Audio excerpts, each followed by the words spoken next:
Les manipulations que vous allez effectuer pour ranger vos différents dossiers à l'intérieur d'un compte IMAP sont particulières. En effet, si vous disposez d'un compte qui utilise ce protocole, toutes vos actions sont synchronisées avec votre serveur distant pour consulter vos emails.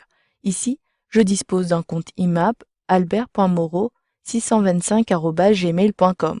Par exemple, si je consulte mes emails directement avec mon navigateur Internet Explorer, vous le voyez ici dans le volet de gauche, je vais avoir ma boîte de réception, mes messages suivis, les brouillons, etc. Et si je clique sur plus, j'ai même ici mon dossier notes.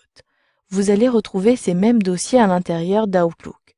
Je clique à nouveau sur Outlook, excusez-moi, je sélectionne ma boîte de réception et j'ai bien dans le volet de gauche un certain nombre d'éléments et j'ai même ici un dossier qui s'appelle Gmail.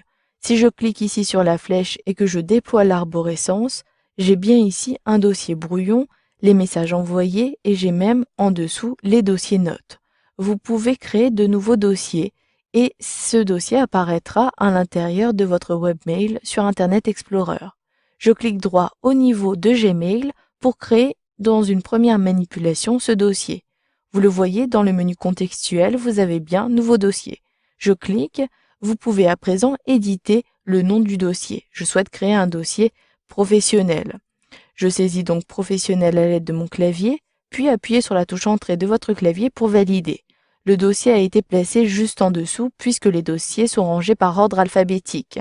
Si maintenant je me connecte à Gmail depuis Internet Explorer et que j'actualise la page en sélectionnant cette icône-ci.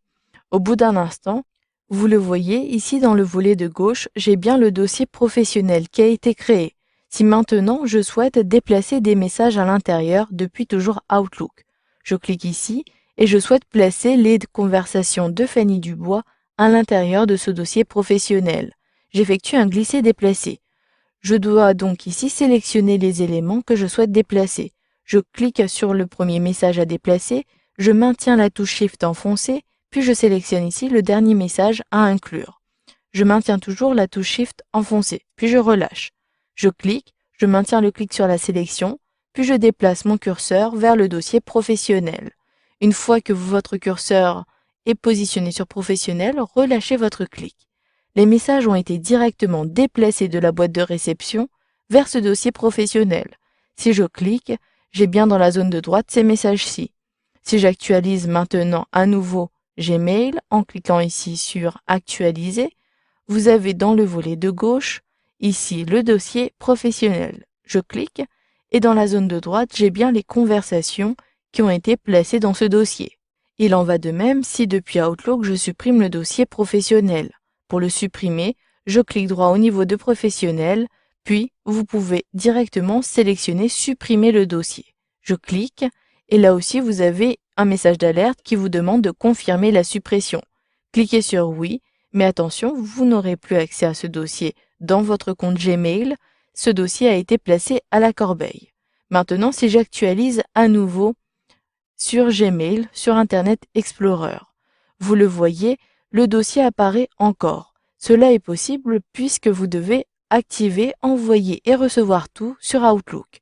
Ici, depuis l'onglet Envoyer et réception de Outlook, sélectionnez Envoyer et recevoir.